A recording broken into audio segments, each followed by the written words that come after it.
Even if we didn't know who my next guest's late father was, there was never a question he didn't need to be heard. I saw him back in 2015 at SOB's during a show with R.A. the Rugged Man. He killed it and has been killing it lyrically for years, creating his own lane and being his own voice. He officially started back in 2002. He just dropped a new album, Greatest in the Universe. He's Chris Rivers, and I want to welcome him to the library. Thanks for being here, man. Yeah, thank you for having me, brother. All I see is you, and no matter what you do, I still rather be here with you. I hope that you know this, though I didn't show it. I look everywhere. Oh man, it's weird because like I grew up in my father was a professional rapper, so back then I didn't like comprehend or understand like what was going on. Like I didn't know he was famous. Like I'm like 4 years old. Like I didn't realize the nuances. But I've always been around music and, chilling in the studios here and there. But I would say like, after he died, I just felt kind of obligated to do music. So, but I realized I was more into like, I used to love listening to MJ, like the album, which album was that? The way she walk, the way she talk. I cannot, with the white cover. I used to be bumping that.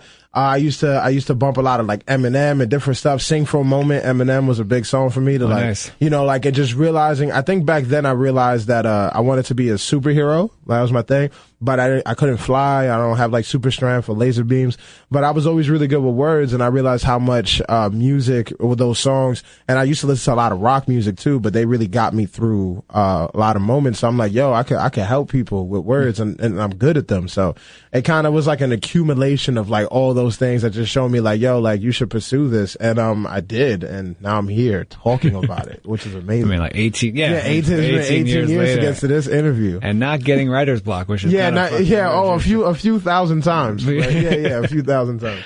We turned to your new album, G.I.T.U. G.I.T.U, yep. The press release for the album says this: even though Chris started rapping at a very young age, as you just said, being the son of one of hip hop's most beloved artists has undeniably been a gift and a curse for you.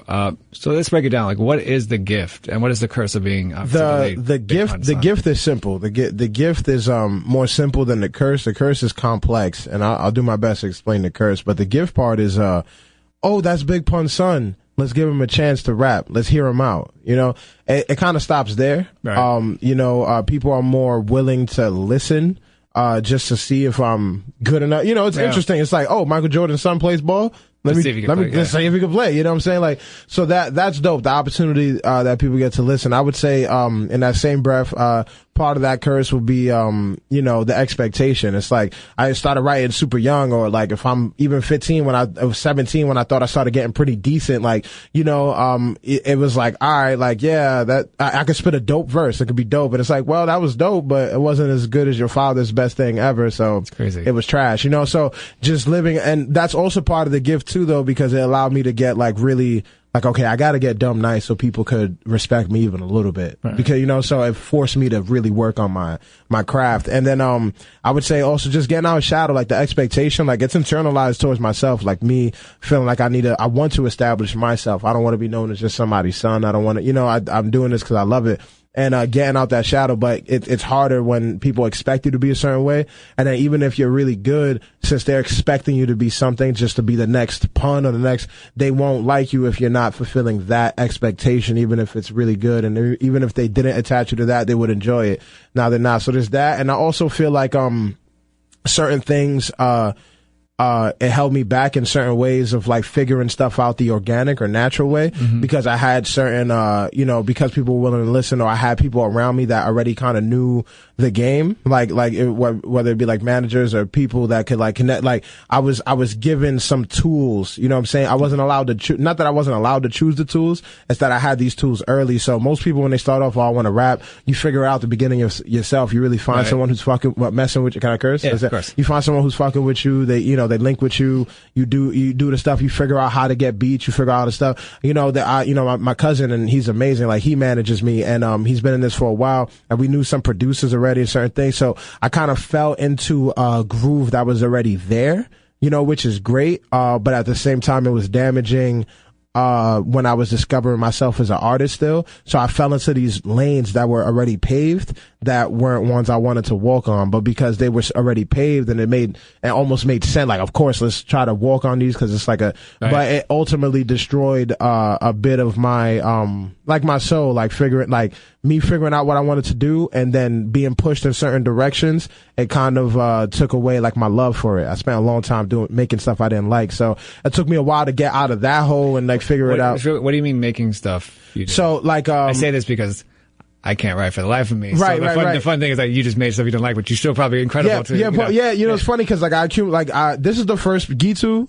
is the first project. There's the one that just came out. It's the first one I actually like. Like, it's the first one I actually like. The other ones I didn't really like it because I was still. It wasn't what I heard in my head, and I was using again a lot of my time. I was really trying to live like, yo, I gotta prove I can rap, so I'm here going too hard, just rapping, or I gotta prove this, or these people told me I gotta sound more like this, or this and that. Like, I was really insecure and uncomfortable with myself as a person and as an artist, and then I was being pushed and swayed in a lot of ways because of expectations of what people thought was cool. So I ultimately started writing and rapping just in the context of like trying to please others, and then I fell out of love because it was something originally I did for myself and as a form of expression. So then I'm doing this for years.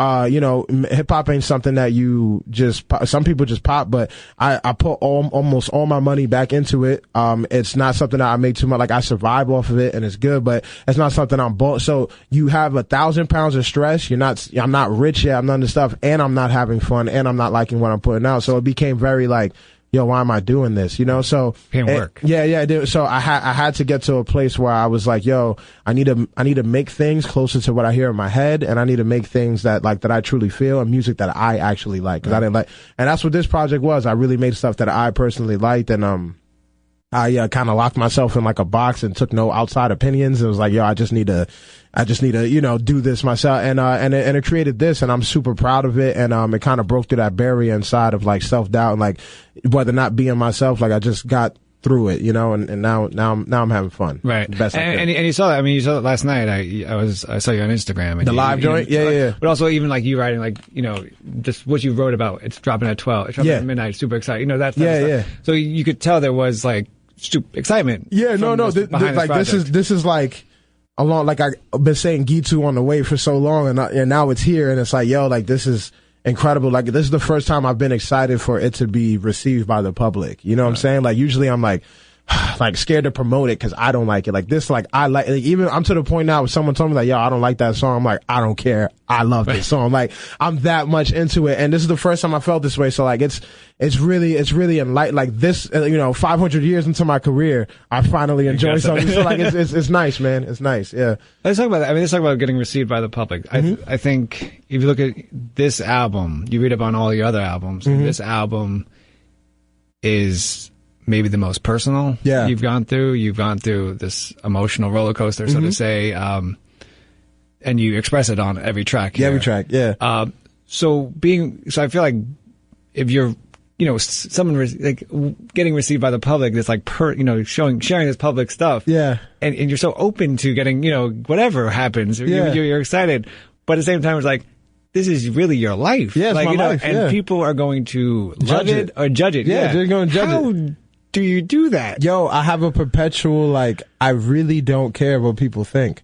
Like, you know what I'm saying? Like, I really, truly don't care what people think about me. Like, I do my best to live up to my own expectations, and I'm my hardest critic. You know what I'm saying? So me knowing I'm my hardest critic, if I love it, then I'm like, that's what I'm trying to do for myself. And I think that you can't get too caught up on what people say. Like, once it's out there, it's for the world. It's not yours anymore. Like, it's mine. I made it, but it's out there now. So however people perceive it, and they'll populate. Not everyone in the world's gonna love me. I wasn't always like this in the beginning when I first started rapping, and my videos was on World Star, and they was just cutting ass on my gap and that I'm fat and I'm this person, and World Star's just a terrible place because even if they love you, they're trying to destroy you. And I used to read the comments, and I would get hurt. Like, I would feel physically ill. Like, I'm like, like I hate these people. Where are they? And then it got to the point where I was like, fine, I'm not reading the comments. And then after a while, it started getting funny. Like, I could read the comments. Like, I could see mad hateful comments, and it doesn't bother me. It's like, cause I get enough love. Like, there's people who love you, there's people who don't. There's people who love you and refuse to show it. Like, you know what I mean? Yeah. So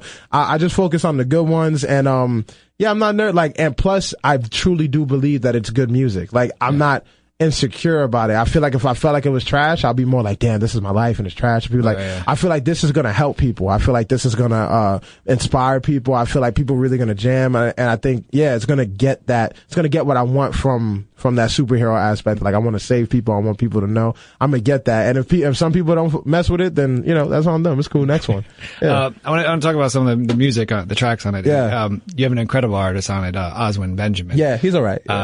He's okay. Decent. I mean, listen, I'm a little behind with writing, but he's outrageous. He's outrageous. Yeah. But he's on 3 times. Yeah, 3 times. Which is like, so you think about it, the age of we think about albums and the amount of features that people have.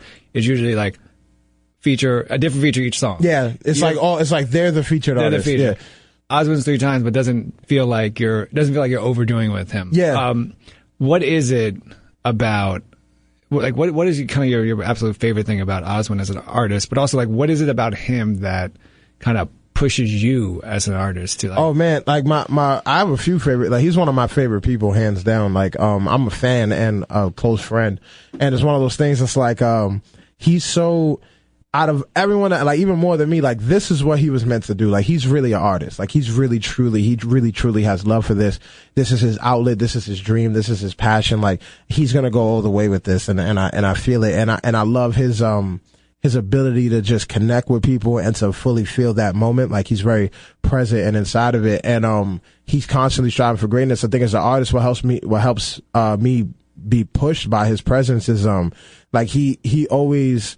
He sees he sees me as a friend and as a fan as well. So when he hears me or hears something, it's like he sees me from the perspective of the entire world. You know what I mean? And he puts me onto that perspective, and he'll let me know like, yo, you get 2 in your head, or you do this, like write more like, yo, you've done A through Z, you've done this, like why don't you talk about this more? Like we want to feel this. Like I'll be telling him stories. He's like, yo, that's a whole verse, that's a whole rhyme. Like so he pushes me, and him being so ridiculously good at what he does it like when I first met him, I was just on some super lyrical, metaphysical, spiritual, like just rapping aggressively, and he's like, yo, like jump on this record with me. We're not even gonna put it out. It's like just jump on this record and see, like I want to hear you on something like this. Like he genuinely just cares. He wants to see me improve. And the record, it was him, like he was talking about real life stuff, and he's super good at rapping too, like compounded, all the stuff, entendres, but it's real life stuff that makes you feel something. I couldn't just go in there and just rapidy rap. I would sound terrible next to someone who's rapping at a high level and saying real things. Right. So I had to learn how to do that, and it opened up this whole world of like, wow, I actually started feeling what I was saying. I'm like, this is amazing. Like, that's awesome. What I'm saying? Like, and it brought love back in. So I love that he constantly, seeing him through his journey and his career, sometimes he'll get super excited about something, and I'll experience the same thing. Like in my career, I'm not excited at all, and seeing him get excited reminds me like, yo, like I gotta remember that I love this. That's why I'm doing it. I get so caught up in the fact that I've been doing this for so long, and it feels monotonous, and and the struggles of maintaining financial stability with chasing a dream and all that gets caught in my head, and he's just on some like, yo, love it. And that piece, you can't forget that. He's a constant reminder of it. So I'm lucky. I mean, the track with him is with Oswin is it's a great track. He's on NASA. You talking about NASA? Yeah. The video is great. Shout out to Canon. Yeah, incredible video. Both of you guys are great on it. But let's talk about you. What was going on in your life at this time that kind of I feel in a way like made you want to, sort of escape from the earth? Yeah. Get the hell out of here. That it was just like, a lot of this was you heard the whole project? Yeah. So like Perfect kind of sums like the emotional, like the heart. Like I was going through a very trying time, like from the last project to this one, like from DeLorean, it's been like 2.5 years.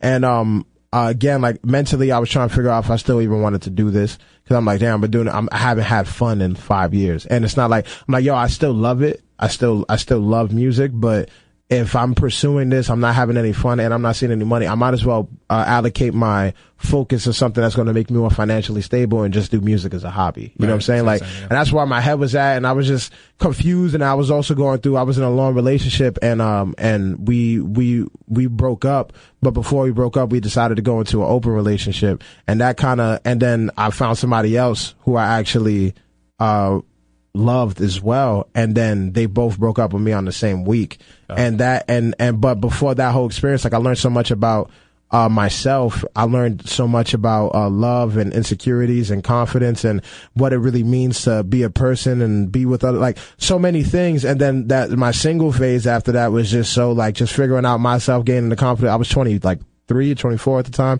and just figuring it out and like being out there and like having dynamics, relationships, and getting hurt and being hurt and jaded, like all different things. And I was just really in this like wormhole of like self-discovery, because that was the first time in my life that I was like allowed myself to really be alone, like with myself, and to discover who I was and things like that. Because a lot of people don't like jump from, you know, they look for other people for their solace. And I was like, yo, Chris, you never really sat down and got to know yourself. Like, so that whole thing. And this project kind of, surmises that, because during that process while I was dealing with my depression, I had depression my whole life. When I was dealing with certain things, I would tell myself, like, G.I.T.U is an acronym for greatest in the universe. Right. And I would that was one of my affirmations. I would tell myself, like, yo, Chris, if you fully applied yourself, if you gave yourself a genuine chance, if you really allowed yourself to get there, you could be the greatest in the universe. You could be one of the greatest people who ever existed. And, that mantra kind of kept me going. It got me out the hole and allowed me to like, yo, you gotta get 2 feet in the door musically. You gotta believe in yourself. You have to make something that you love. Prove to yourself you could do it. You could prove to yourself that you could be everything you want in and outside of music. And that all, like, just that whole conquering yourself and getting to that next step and taking everything emotionally that I've been through in various ways and just putting it in here with the story, like it was needed. And I just, sorry for the long answer, but it was just, yeah.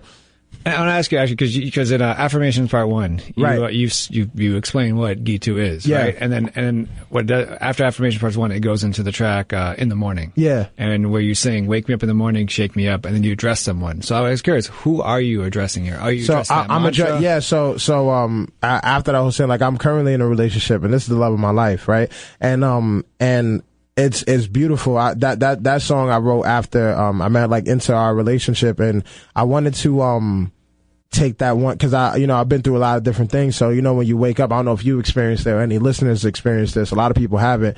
But like when you wake up in the morning across the person that you love, whether it was someone you loved before or who you love right now, and you just wake up and you see the light hitting their face, the sunshine, and you have this, you just feel overwhelmed with this joy and this love. Like, yo, I love this person and they're here. And I wanted to take that moment, that one moment, and just like expand that into infinity, because it's like, that moment won't last forever. No matter, even if y'all live a long, happy life together, one of you, both of you are going to die. I'm not saying it morbidly, but I'm saying that these moments are important. And if you could take these beautiful moments and just encapsulate them in a moment of time and just make it last forever, that's what I was trying to do with this song. So I wrote that love song. Like, this is the first love song I wrote, and it was like towards her. And it was just describing that one moment that I felt in the morning. Some real artist shit. Like, I woke up, saw her, and I was like, I just need to write a whole song about this moment. Like, don't talk to me, I got to write. Plus, strategically, it's important to build a steady female demographic. I feel like I suffered with that before, because I was just aggressively screaming at niggas with a high velocity of bars. Like, you know, girls don't want to hear that. And girls are 80% of sales in any market. So if you're not capitalizing off of female sales, then you're dumb. Right. You know what I'm saying? So like, I was like, all right, so I need more songs for the ladies. And plus, like, I'm not just aggressive and yelling all the time. Like, I'm smooth and shit. So, you know, so I wanted to do that one. So that was my inspiration for that. And the video's fire. We just shot it, so it'll be out soon. Yeah. Okay. And switch gears a little bit. So as you mentioned, the album covers emotions, drug addiction, depression, etc. And an extremely powerful track to me was the track Damaged Goods. Damaged Goods, man. That's my jam. I think addresses drug use. A little bit. Maybe. Where? God, I don't remember. I don't know by heart yet. I know by heart. No, I mean, well, I say that in a way where, and I could be wrong. I'm saying, like, no, I like hearing people's interpretations. Your wordplay with, like, the metaphor being like, just talk whoever you're talking to, right, at this time. And then saying, well, I'm damaged goods. Yeah. Doing whatever to my body. Yeah, can't you see what you're doing, what you do to me? Yeah. And the idea being, well, it's like, it's you're talking to drugs. Like, in the sense of this, in the sense of, I'm going to show my age here, but in the sense of, don't go chasing waterfalls. Yeah. And we're left out rapping about the woman who's giving the guy AIDS. Right. That whole idea, like, that whole thing, the whole thing where, like, her love and is actually AIDS, which is killing him. Exactly. Same thing with, like, you're having, like, a moment with the drugs you might be using, and it's damaging your body. So I mean, that's kind of how I saw it. It's beautiful that because that I wrote Damaged Goods. A lot of these songs I wrote with entendres. So you can listen to a lot of these records straight through, and depending on the level of the entendre that you're on, you could perceive it as like different stories each time. You know what I'm saying? So that one is about like each verse is 3 different stories of how being damaged goods, and each verse is multiple entendres. So it's almost like 6 different stories being told, like in that, and one of them references towards drugs, one of them references towards the streets and figuring that out, one of them references towards like you being hurt, like me being hurt in the past in various ways of figuring that out, being damaged through life's courses. And one of the verses, it talks about just damage, like how I could be damaging people or different things like that. So it's mad levels to it, and ultimately like it just like I wanted that just transparency and everything, like right. Where my head was at. And the second verse on Damaged Goods is probably one of my favorite verses on the whole project, easily. You know what I mean? And I just wanted to be transparent. So like, yeah, there's drug addiction. And me personally, I think a lot of things are drugs. Like I've never done like hardcore drugs. Like I smoke weed and I'm drinking and stuff like that. But, I've never done like crack or any crazy drugs and nothing like that. But I think you could become addicted to people. I think you become addicted to food. I think you become addicted to circumstances and love and the dopamine and, the endorphins and stuff like that. And I think that we become addicted to feeling down or, being, that need for approval. And all these addictions are destroying us in its own ways. You know what I'm saying? So I wanted to paint various pictures. So I'm glad you caught that one because, It was great. I mean, I kept on. Yeah, this morning I was walking to work from 42nd. I was just kind of 42nd. I just walked. I was like, I gotta listen to this track again. Yeah. No, that's a deep one. I think this is from the second verse. I could be wrong, so I apologize. But in Damaged Goods, you spit two lyrics that I really like. Childish, I never got to be what a child is. Mm-hmm. And then I've never been two-faced at masking my pain. Yeah. Like 2 lyrics. Never been two-faced at masking my pain. Just shit, yeah. And the wordplay is amazing, and there's 2 kind of lyrics. Can you just kind of briefly talk about these lyrics and kind of what they mean? Definitely. What was the first one again? Childish. Never got to be what a child is. Yeah. That whole verse is my jam. And kind of like the verse in the, can I say a little bit of the verse? Yeah, of course, yeah.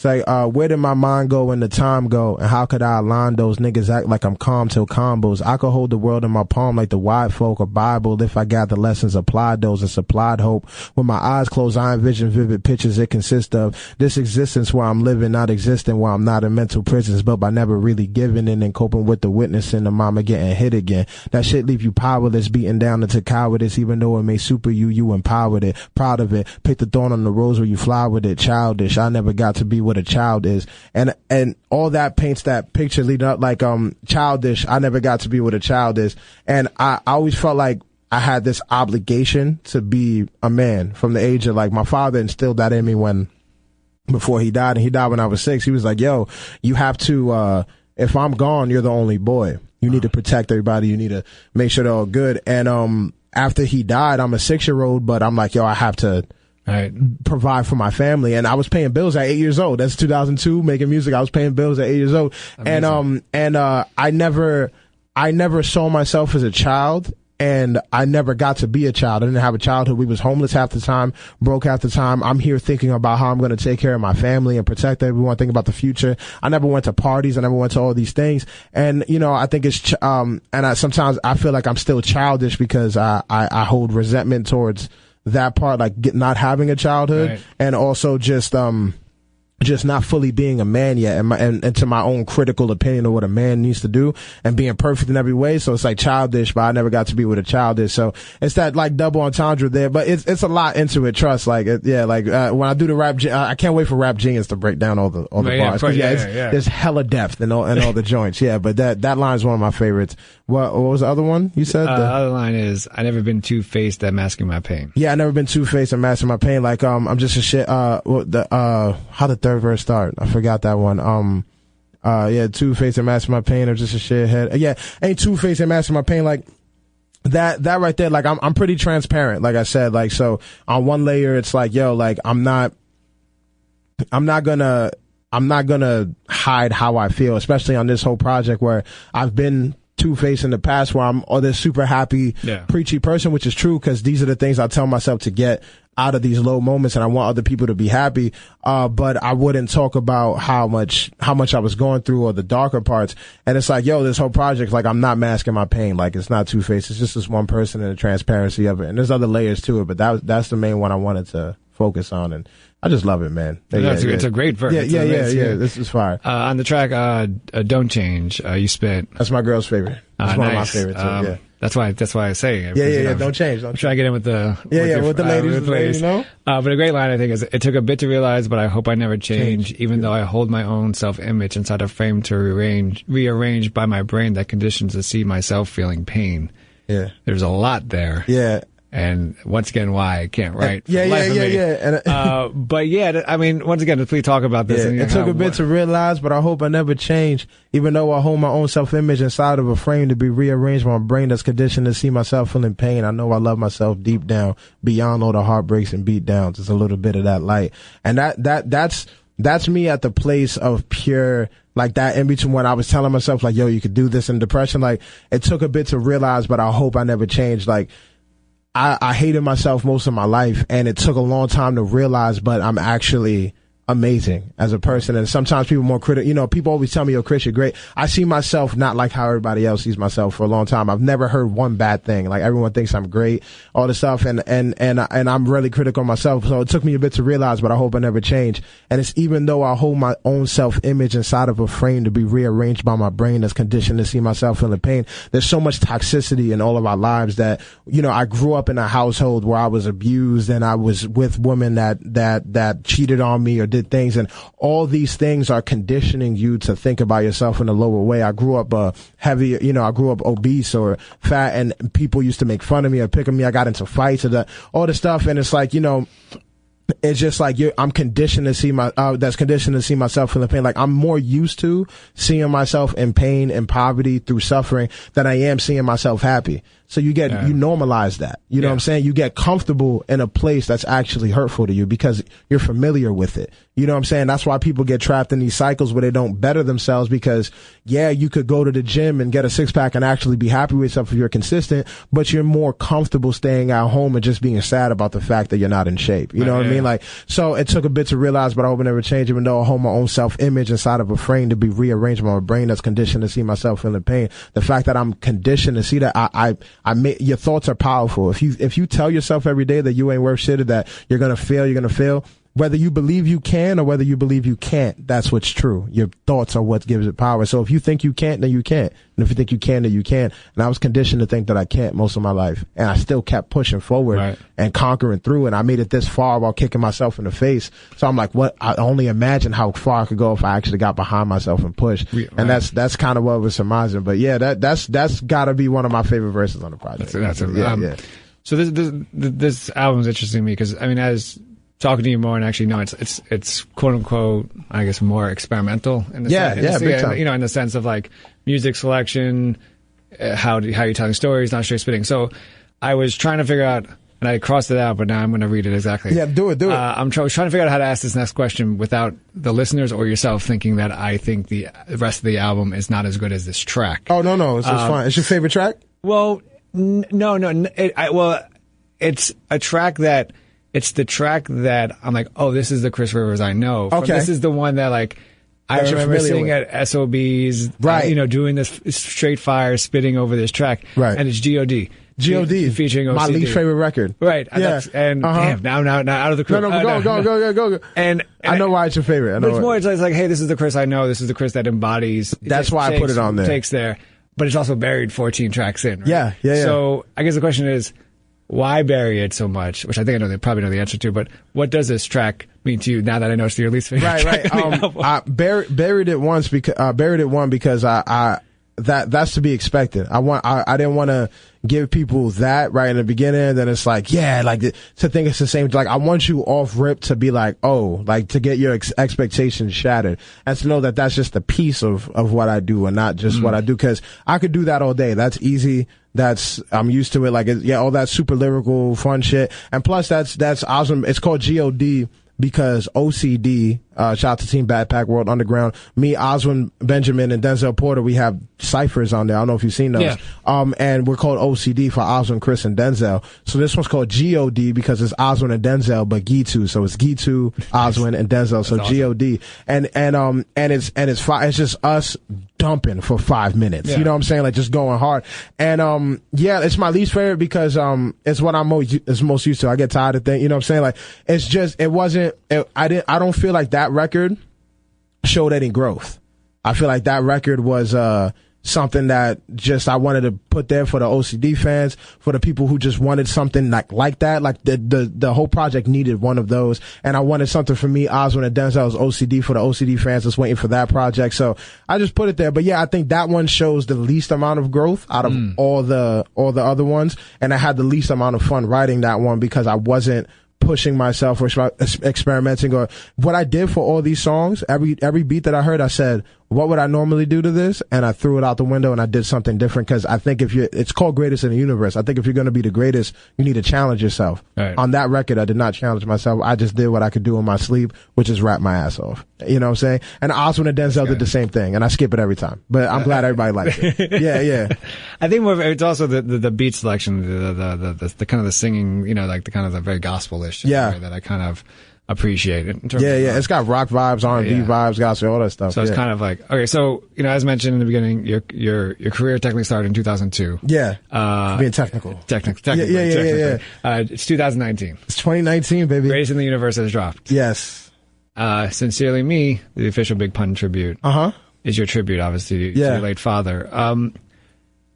Why 17 years later to officially make this tribute to your dad? Well, I've had I had one song called "Let My Pops Down" before. I've had what was the other one? "Fear My Crown," where I spoke about abuse in general, and like different things. This one, I don't plan these strategically. Like when it comes to talking to my father, like he's been dead most of my life, and I've gotten I'm not super religious, so I don't like. I send my thoughts out to the universe. I do stuff like that, but I don't sit down every day and be like, "Hey, Dad, I really miss you." You know what I'm saying? I don't tell him all the time. So when I feel like when I do decide that I feel like I want to tell him something or say something, I try to do it in a musical form, because I feel like that's when I'm closest to him, because he did music as well. You know what I mean? And that's how I express myself. I'm not really talkative and telling people how I feel if it's not on records or if you don't ask. I'm not just going to divulge it. So in that sense, like, I feel like I wanted to update him, like, on where I was at in my life, where my mom was at, where my sisters, like, just tell him a story, you know what I'm saying? Like, write him a letter almost saying, like, yo, like, this is where we've been, this is how we feel, this is what's been going on, and it'd be great if you was here. And I miss you, because I'm 25 now. I'm getting to a point in my life where it's like, yo, like, I realize and see the effects of not growing up with a father and not having a father figure. Right. You know, like, cause it's normalized, especially amongst minorities, but until you're older and you see, certain, people that did have fathers, or what fathers are, if you're close to being a father, and you see what that means, you get to see the lack of that in your life in more specific ways and where it led. And I'm like, yo, it'd be great if, no matter what you do, I still rather be here with you, like, and to have gotten to really know him and things like that. So I wanted to write him that letter, and it just felt pivotal, and it needed that. Like, the project needed one of those, you know what I'm saying? And I wanted to just get it all out there, and I did, and I'm happy. I'm happy the way it turned out, because, again, experimented on it too. And just from here to there, I wasn't trying anything. I was just truly writing how I felt in the sounds that I wanted it to sound, and just put it out without overthinking it. Yeah. You watch the video, and you obviously listen to the music for that track, and what really stands out to me are the bongos. Yeah. What are the significance of the bongos to you? So it's very Puerto Rican. We're Puerto Rican, and that part, we wanted to, the whole video is me reenacting certain, scenes from, his video. Still Not a Player, stuff like that. Twins in front of the project building with the army suit, like all that stuff. But I wanted to show, like, so the video has multiple layers of stuff going on. Me getting outside the shadow, me telling him stuff, me living in his image and making my own one. And, I think that, that scene right there, I wanted to really have kind of that Spanish vibe. It was coming out near the Puerto Rican parade. He was a big, he had a big impact on the Hispanic society in hip hop. He was the first line rapper to go platinum, all those things. And there's a lot of pride attached to that. And I wanted my people, you know, everyone's my people. Obviously, we're all humans, but I'm Puerto Rican, and I want my people to know, like, I care about the culture. I care about that part. I wanted them to have a little piece of that scene where our culture was in it, and I wanted that live band feel. So it's just dope to have it in there, you know? What was the biggest lesson? I mean, maybe you learned it after he passed away, but in terms of being an artist, what was the biggest lesson you think you learned from your dad? From dad, I would say, the biggest lesson, trust yourself. He used to tell people, like, don't second guess yourself. He used to tell people all the time, like, let me show you.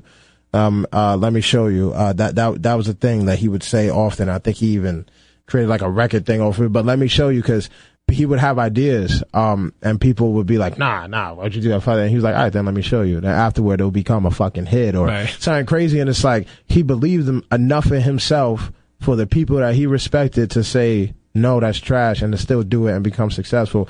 I think that level of self-faith and belief is something that you need in this. And I think that there's a lot of trash people out here that rap or do music or do anything, and they win because they believe in themselves so hard. Like, you've seen those people, you know, like, yo, this person's garbage, but they're very successful because they think that they're the shit, despite the fact. And I think that thinking that you're the shit and realizing that, it goes a long way, and having that energy. So him having that and believing in himself, even when people didn't believe in him, that's why he became who he was. You know what I'm saying? Because it's hard to do something like this that requires every bit of your soul if you don't even believe it's going to work, you know? So that's important. So, you know, I think we talked about it before the interview, but, you know, you're definitely at a place now where, or you seem that you've found your own voice. Yes. You're not, yes. You know. Yes, my voice. I don't, you know, you're not living in the shadow. Anymore. Right.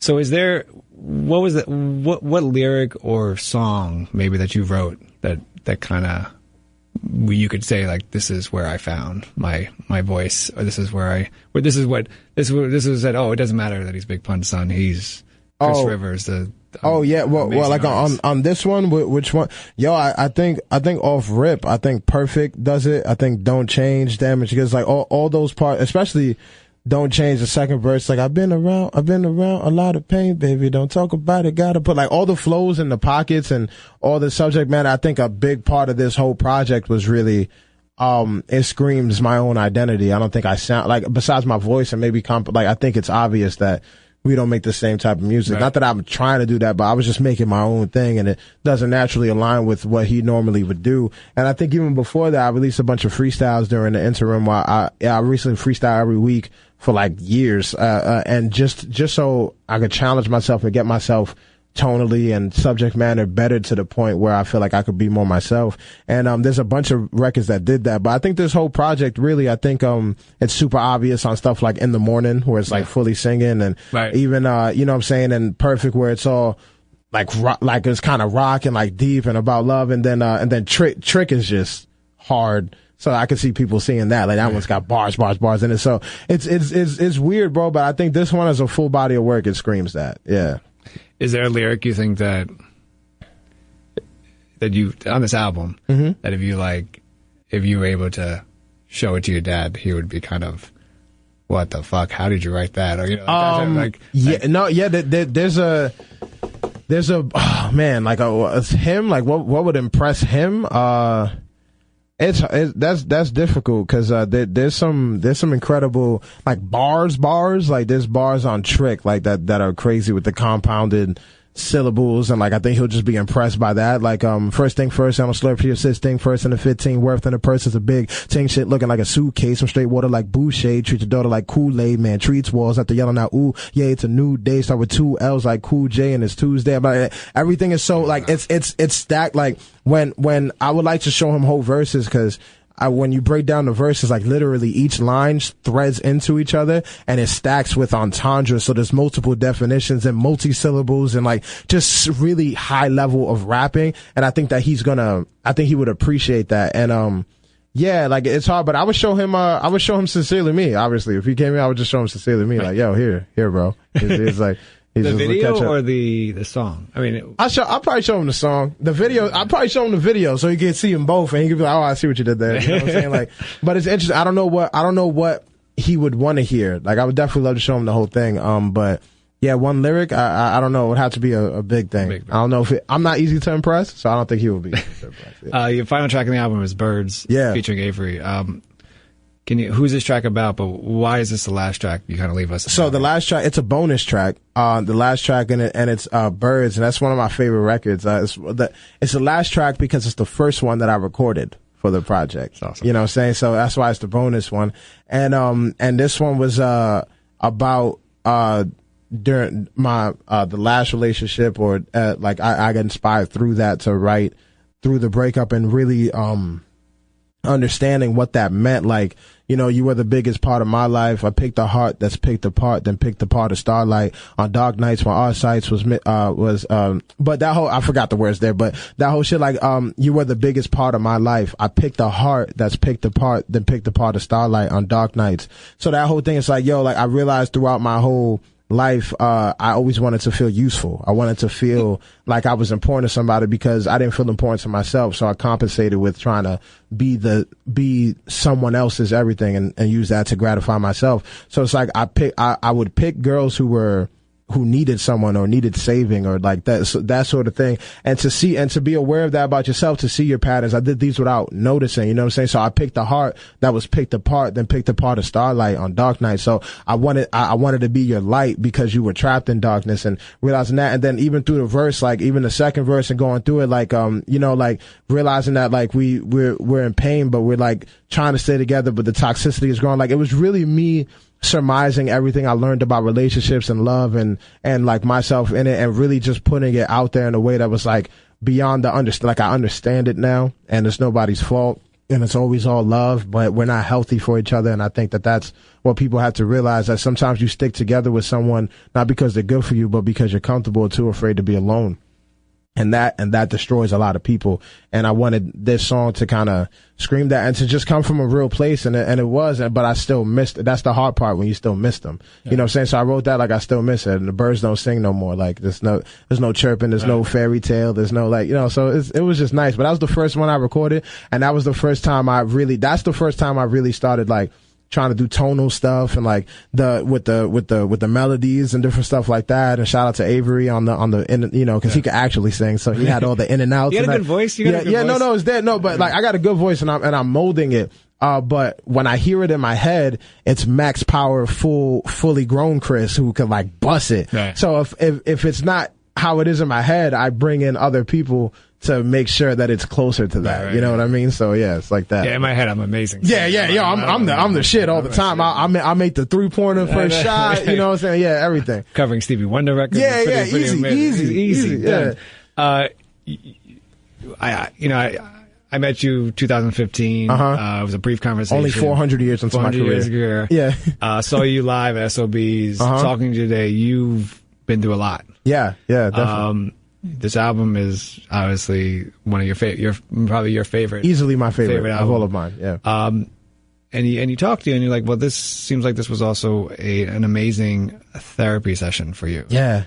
Did you approach the album that way? Did you know how therapeutic it was going to be? I did and I didn't. Like midway through, like afterward, like analyzing it, I didn't realize.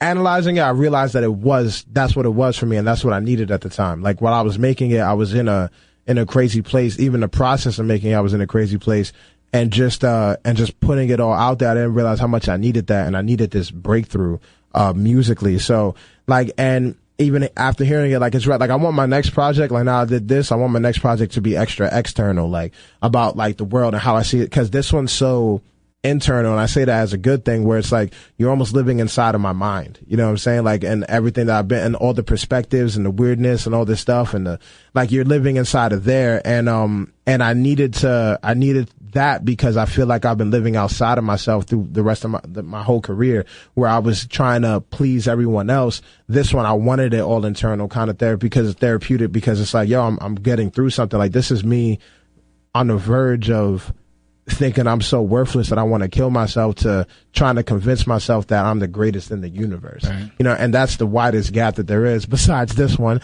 And like, you know, and in order to tackle that and to unpack that, it had to be almost therapeutic and like a session where I'm just saying all these things that's real and unloading it. And I think it's going to help a lot of people because the way that I've felt in a lot of these things, I know I'm not alone in it, you know, so I wanted that. And if this helped me and if it helped anybody else as much as it helped me, more or less, then I'm happy, you know? That's my final question.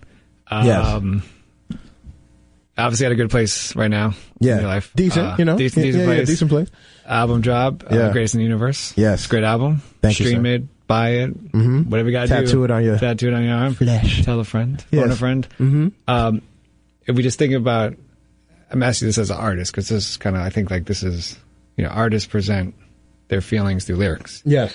If you were to choose kind of a verse, a lyric that kind of summed up where you are now in your life, and it's on this album, what would the lyric or the verse be? Oh yeah, it would be the second verse of Don't Change, the one that we called I've been around a lot of pain, baby, don't talk about it, gotta put some things far away, I must have smoked a pound a day just to cloud the rain, baby, I know I could find a way, the weed I roll up, losing the control of, life seems cliche, don't it, but we stay golden, our dreams they mold into actions, which became moments, it took a bit to realize, but I hope I never change, even though I hold my own self-image inside of a frame to be rearranged by my brain that's conditioned to see myself feeling pain. I know I love myself deep down, beyond all the heartbreaks and beat downs. There's a little bit of that light, a little bit of that fight left, right, left, one step at a time. We ain't die yet. It'll all work out if you trying. So are you trying? And that, I was talking to myself and I was talking to everybody else. And I think that kind of sums it up. Like, I've been around a lot of pain. Don't talk about it. Got to put some things far away. And just realizing how much, like, that one to me, like when I wrote it, it was just like straight from here to there. And, yeah, I think that sums it up the most for me.